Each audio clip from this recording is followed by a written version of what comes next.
인간들에게 주신 최고의 선물이 배우자를 주신 것이었습니다. 서로 돕는 배필로 배우자를 주셨지요.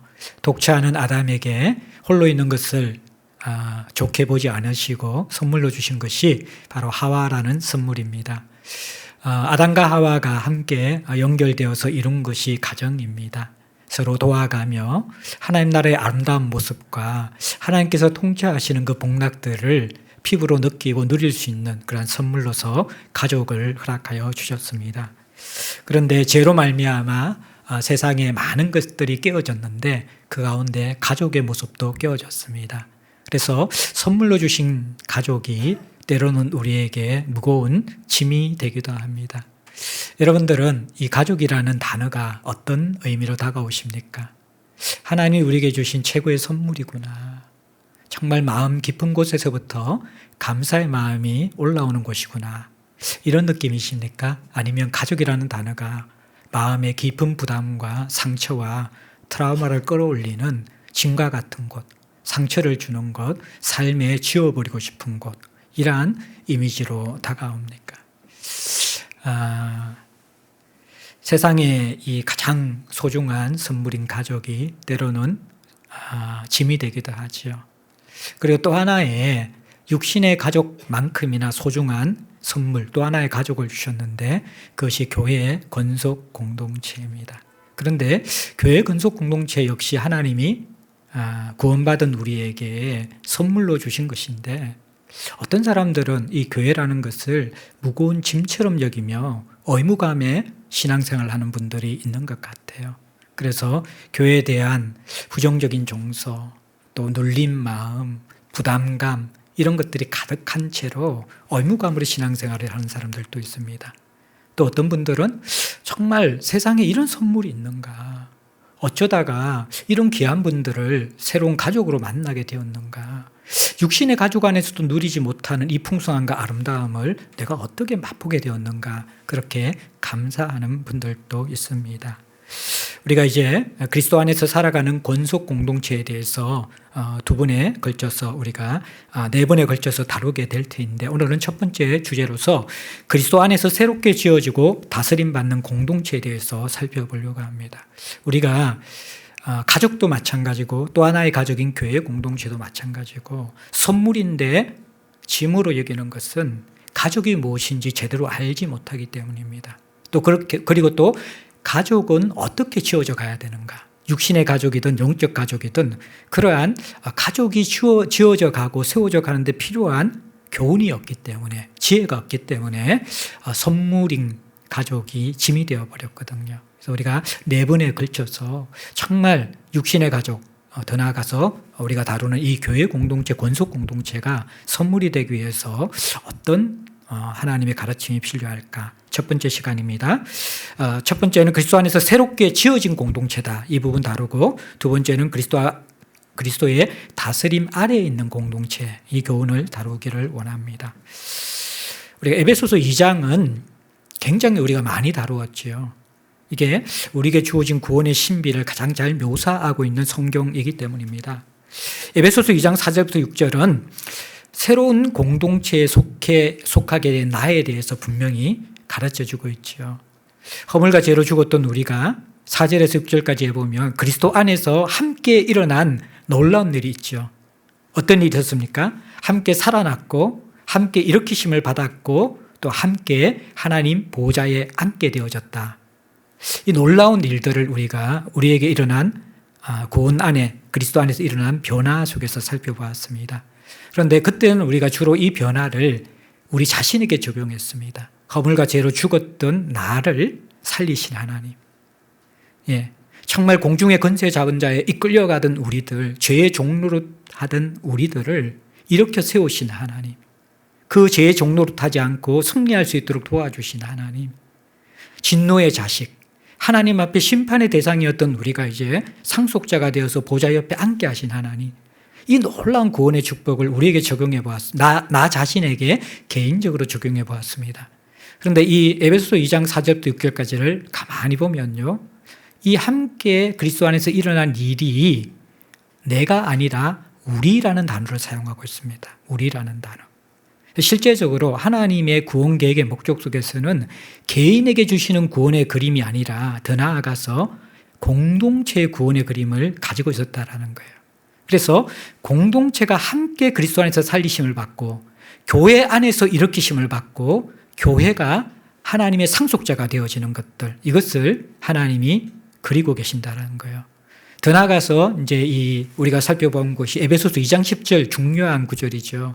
하나님이 우리를 하나님의 작품으로 만드신, 포에마로 만드신 것들, 이것을 우리가 알고 있는데, 이 포에마라는 단어가요, 단수입니다. 이것은 뭐냐 그러면 작품이 내 개인이 아니라 공동체가 한 몸이 되어서 하나님의 작품이 되어져 가는 것, 그렇게 성경이 우리에게 가르치고 있다는 거예요. 그래서 에베소서 2장을 잘 보면요, 이 구원의 사실과 우리가 글작품이 되어져 가는 것이 사실은 개인에게 적용되는 것보다도 공동체를 향한 메시지라는 것을 누리려면 알 수가 있는 것입니다.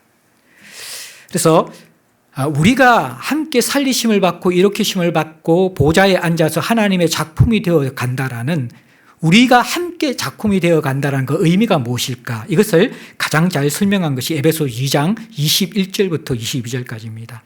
우리가 되어 하나님의 작품으로 지어져 가는 공동체의 모습은 크게 세 가지로 나와 있습니다. 하나님의 가족, 그리스도의 몸, 성령의 전. 자, 예, 우리가 작품으로 지어져 가는데 성삼위 하나님이 다 사역을 하십니다. 그만큼 성삼위 하나님의 가장 큰 관심사는 교회 공동체입니다. 이 교회 공동체를 향하여서 전심전력으로 온 힘을 쏟아부어서 교회 공동체를 세워가고 지어가는 것이 성삼위 하나님의 가장 중심적인 사역입니다. 그래서 하나님의 가족, 그리스도의 몸, 성령의 전, 그것이 글작품의 모습이라는 거예요. 공동체의 글작품의 모습이라는 거예요. 이것 하나하나를 제대로 우리가 잘 이해해야지 공동체가 무엇인가에 대한 개념이 생긴다라는 거예요. 아니면 그냥 외로워서 좋은 사람이 있어서 세상 사람들이 만나는 동호회 이상의 성격이 아닌 것이 교회 집단이 될 수 있는 거예요. 그러면 그 교회 집단은 자기 기호와 자기 기질에 따라서 분열되기도 하고 다투기도 하고 싸우기도 하는 것이죠. 인간의 모임이 되는 것이죠. 그런데 교회 공동체의 본질적인 정체성은 그것이 아니라는 거예요. 성삼위 하나님이 관심을 가지고 성삼위 하나님이 모든 사랑을 부으면서 지어가는 것이 바로 교회 공동체라는 것입니다. 글작품으로 만들고 싶어하는, 하나님이 이 세상에 가장 소중한 그러한 사랑과 시간을 들여서 글작품으로 만들어가고 싶은 것이 교회라는 것이에요. 이 하나님의 관심의 대상, 하나님이 모든 우선순위와 사랑을 쏟아붓는 대상인 교회에 대한 눈이 열려야 되고, 성삼위 하나님이 가족으로 만들고 몸으로 만들고 성령의 전으로 만든다는 이 의식이 분명해야지만이, 이 교회의 정체성이 분명해야지만이 교회가 무엇인지를 알고 제대로 신앙생활을 하는 것입니다. 교회는 2장 19절에 보면 하나님의 가족입니다. 그러므로 이제부터 너희는 외인도 아니고 나그네도 아니요 오직 성도들과 동일한 시민이요 하나님의 권속이라, 하나님의 가족이다. 예. 우리는 이제 가족이 되었습니다. 그런데 가족은 본래 어려운 것이죠. 왜냐하면 가족은 끊어질 수 없는 것이에요. 내가 선택할 수 없는 것입니다. 그런데 이 가족은요, 사실 기질이 다르고 성향이 다르고 자기 고집이 있는 사람들이 모여 있는 곳입니다. 하나님의 가족도 마찬가지입니다. 우리는 하나님의 구원 사역에 의해서 입양되어서 하나님 아버지를 모시는 입양 가족이 되었습니다. 그런데 우리 모두가 이전에 자기 사랑에서 배운 것처럼 옛 습관이 있잖아요. 육체의 소욕이 있잖아요. 그 습관과 버릇이 완전히 빠져나간 사람들이 아닙니다. 그래서 입양되어 하나님의 가족이 되었는데 그 가족 안에서 자꾸 못난 옛 습관들과 고집들과 버릇들이 툭툭 튀어져 나오는 것이죠. 그래서 가족이지만 교회 안에서 자꾸 부딪히고 싸우고 문제를 일으키는 것, 그것은 교회 공동체 안에 있을 수밖에 없는 정상적인 모습입니다. 여기에서 우리가 기억해야 될 것이, 싸우고 다투기 때문에 우린 가족이 아니다. 싸우고 다투기 때문에 에이 교회는 필요 없는 거야. 예수는 좋고 교회는 싫어. 이런 신앙으로 나가면 안 된다는 거예요. 우리가 육신의 가족이 싸우고 다투기 때문에 에이 우리 가족 안 할래. 그렇게 하지 못하는 것처럼 하나님의 생명의 피값으로 사온 교회 공동체가 그 과정 속에서 마찰이 있고 다름이 있고 고통이 있다고 해서 이것 내 가족 아니야 라고 그렇게 밀어낼 수 없다라는 거예요.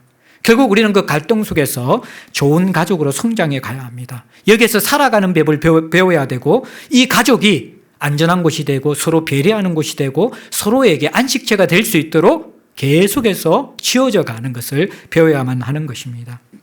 우리가 꼭 기억해야 될 게 여러분들 이전에도 말씀드렸지만 에베소서 2장의 구원의 사건은 미래에 이렇게 될 것이라는 약속이 아니라 그리스도의 십자가 사건과 함께 이미 완성되고 이루어진 결과물이라는 것을 기억해야만 합니다. 그래서 우리가 기억해야 되는 게 뭐냐 그러면 우리가 사랑하면, 우리가 서로를 도우면, 우리가 우애가 좋아지면, 서로에게 친절하면 우리가 좋은 가족이 될 것이다. 아니라는 거예요.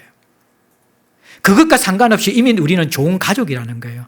우리는 가족이기 때문에 사랑해야 되고 가족이기 때문에 우애가 있어야 되고 가족이기 때문에 친절해야만 된다는 거예요.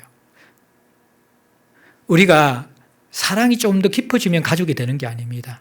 서로에게 친절하면 가족이 되는 게 아닙니다. 싸우고 찢고 볶지만 그 모습 자체가 사실은 가족이라는 것을 인정하면서 시작해야 된다는 거예요. 그게 성경의 매우 중요한 가르침입니다.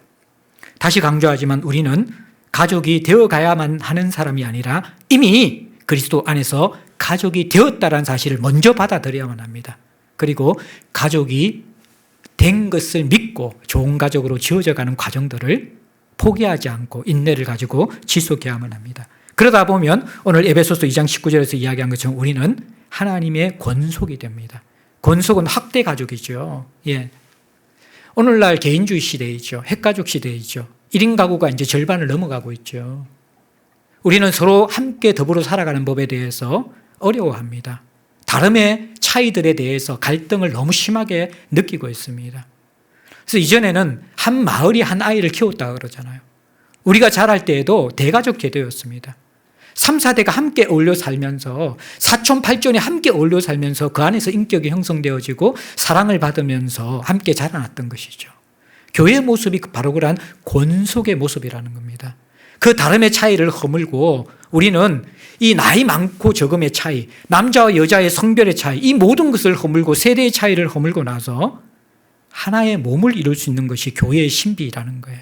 그것이 바로 하나님께서 권속으로 부르신 하나님의 마음입니다. 그래서 우리가 포기하지 않고 가족이 되었다는 사실을 인정하고 제대로 가족이 되는 법을 배워가면요, 하나님의 권속이 되어진다는 거예요. 우리가 교회라고 생각할 때 첫 번째 기억할 게 뭐라고요? 우리는 가족이 되는 거구나. 하나님이 제일 관심을 가지는 것은 가족이 되는 거예요. 혼자 독불 장군처럼 열심히 일하는 것 원하지 않는다라는 거예요. 먼저 가족에 속하라는 거예요. 가족이 되라는 거예요. 미웠던 곱던 저 사람이 내 가족이라는 것을 인정하라는 거예요. 그 사랑의 폭이 넓어져 가지고 내가 좋아하는 사람만 가족이 아니라 연령의 차이가 있고 성별의 차이가 있고 기지가 차이가 있더라도 그 사람이 내 권속이구나, 내 지체구나, 그것을 인정하는 것이 하나님이 세워가시는 교회에 대한 바른 이해라는 거예요. 이 이해가 없으면요, 신앙생활 내 편한 사람, 내 좋은 사람, 그런 사람만 계속 붙어 다니는 것이죠. 그리고 그 사람이 교회를 떠나게 되면 교회에 대한 굉장히 사랑이 식어지고 마음이 무너지게 되어집니다. 물론 우리는 인간이기 때문에 좋은 사람, 친밀한 사람과 만나야 되지만요, 그리스도 안에서 하나님은 권속을 만들고 싶어 합니다. 사랑의 폭과 깊이가 점점 넓혀져 가야 되는 것이죠. 두 번째는 우리가 그리스도의 몸입니다. 하나님의 가족일 뿐만 아니라 그리스도의 몸입니다. 에베소서 2장 16절에 보면 십자가로 둘을 한 몸으로 만들었다 그래요. 이 둘이 누굽니까? 유대인과 이방인입니다. 유대인과 이방인은 물과 기름입니다. 절대로 하나 될 수 없는 그런 관계입니다. 그러면 십자가가 원수된 이 관계, 물과 기름과 같은 유대인과 이방인을 하나로 만들었다 그러면 그리스도 안에서 하나가 될 수 없는 관계는 있다, 없다?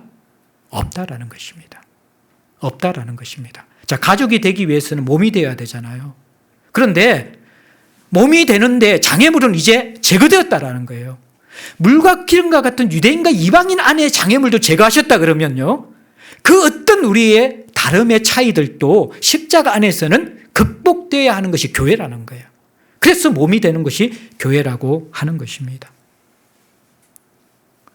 여러분들은 자꾸 교회 안에서 저 사람은 나하고 달라, 기질이 달라, 성향이 달라, 정치관이 달라, 지방색이 달라. 그 다름 때문에 그 사람을 가족으로 인정하지 않고 지체로 인정하지 않으려는 그런 마음이 있지 않습니까? 그것은 성경적 교회관이 아닙니다. 그냥 동호회 모임에 대한 가치관인 것이죠. 내가 선택하고 내가 원하는 그러한 집단의 소그룹의 성격이 그러한 소그룹 성격입니다. 그런데 교회라는 것은요, 본래 원수가 모여서 가족이 되는 것입니다. 그것이 바로 교회의 신비라는 것이죠. 그것이 그리스도께서 십자가에서 만들어내시려는 일입니다. 근데 오늘날 오히려 교회 안에서 끊임없는 분열이 일어납니다. 조금 기질이 다르다고, 정치색이 다르다고, 지향하는 교회관이 다르다고, 마치 지체가 아닌 것처럼 서로 덩을 돌리고 냉랭한 관계를, 서로 비난하는 관계를 가지는 것을 보게 됩니다. 교회가 무엇인지 모르는 것이죠. 유대인과 이방인 같은 물과 기름의 관계를 십자가에서 하나로 만든 것이 교회인데 우리는 하나 될 수 없다라고 미리 포기하고 있습니다. 이것은 성경적 교회론을 잃어버린 모습이라는 거예요. 이렇게 하나가 된 교회는요, 결국에는 그리스도의 몸으로 해야 될 일이 있습니다. 에베소서 1장 23절에 보면 만물을 충만케 하는 그리스도의 몸이 돼야 돼요. 세상이 다 구멍이 뻥 뚫려져 있거든요. 그러면 자꾸 내 허기짐만 채우는 것이 교회가 아니라 우리가 이제는 하나 되어서 세상의 허기짐과 뚫린 구멍을 채워나가야 되는데 수십 년 신앙생활에도 내 허기짐에만 관심을 가지고 있다는 거예요. 이웃의 허기짐과 세상의 허기짐에 대해서 뻥 뚫려져 있는 허무함에 대해서는 눈이 돌아가지 않는 것이죠. 이것도 여러분들 제대로 된 교회론이 아니라는 거예요. 이 몸이라는 것은 물과 기름과 같은 관계까지도 극복해야만 되는 것이고 내 안의 허기짐을 그리스도 안에서 빨리 채우고 우리가 이제는 어떤 허기짐에 눈을 돌려야 된다는 겁니까? 세상의 허기짐, 허무함에 눈을 돌려서 만물을 충만케 하는 몸이 되어야 된다는 것들. 이것이 바로 성경이 이야기하는 교회론입니다. 여러분들, 그리스도의 몸이라는 것은 머리의 지시를 따른다라는 거예요. 그렇죠, 그죠? 머리의 지시를 따라야 돼요. 몸과 고기 덩어리는 둘 다 단백질로 성분은 똑같아요. 근데 차이가 있습니다. 몸은 머리의 지시를 따라 움직입니다. 근데 고기 덩어리는요, 절대로 지시에 움직일 수가 없습니다. 죽어 있기 때문입니다.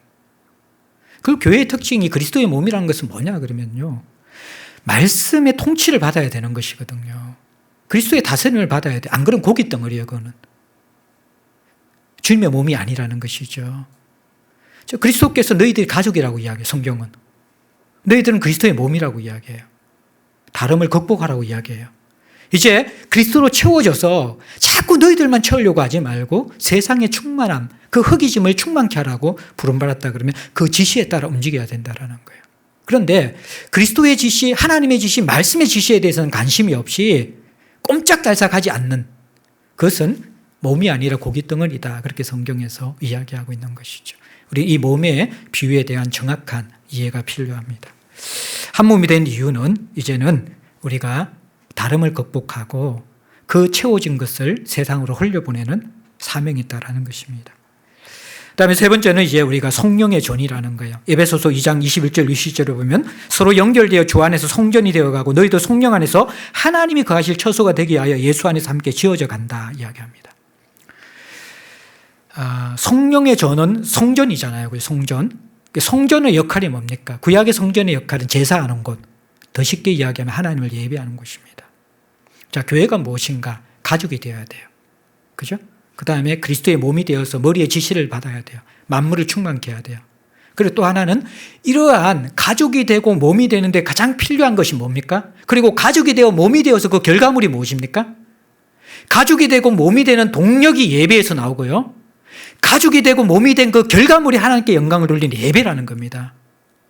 예배는 교회를 교회되게 하는 기초이고 교회가 마지막 하나님께 영광을 돌리는 결과물이 예배라는 거예요. 그게 성령의 전이에요.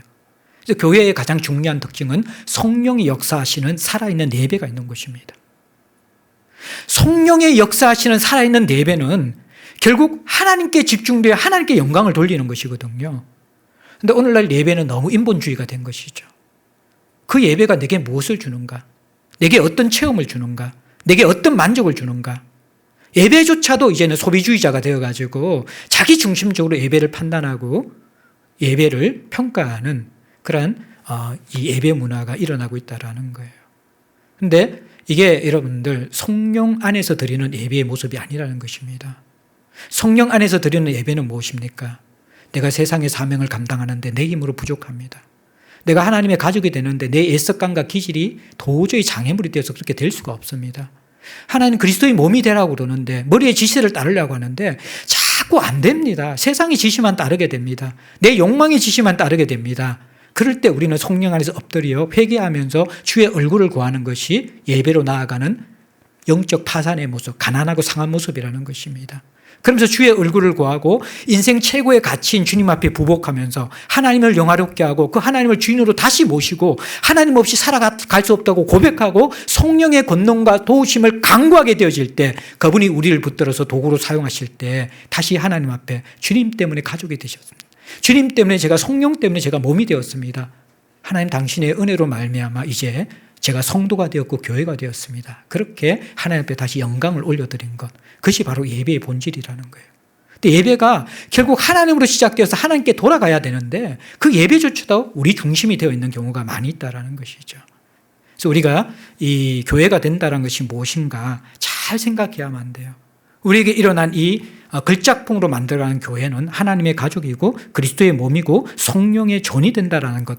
이걸 그냥 교리로만 알고 있고 이게 실제적으로 무엇을 의미하는지 구체적으로 모르고 있다는 거예요. 이 강의를, 이 메시지를 들으면서 다시 한번 곰곰이 내가 교회를 어떻게 생각하고 있고 바르게 이해하고 있는가. 우리가 여기에 대해서 인식을 분명히 해야만 합니다. 그리고 마지막으로 지어져 가느니라 22절에 공사 중인 교회. 제가 말씀드렸죠. 건물 중에 가장 흉한 건물이 공사 중인 건물입니다. 다 드러난 건물. 예, 뼈대가 있고 막 잡동사니가 섞여져 있는 것. 그게 교회에 지어져 가는 가정 속에서의 모습입니다. 그런데 에베소서 강의할 때 말씀드렸지만 공사 중인 교회에 실망하면 안 된다는 거예요. 가족이 되어져 가는 가정 속에서 원수가 될 수도 있고요. 몸이 되어져 가는 가정 속에서 때로는 우리가 고기 덩어리처럼 느껴질 때가 있습니다. 예배 이 성령의 전이 되어져 가는 가정 속에서 욕망이 창고처럼 우리가 그렇게 비춰질 때도 있다는 거예요. 그러나 그게 우리가 무너져서는 안 된다는 거예요.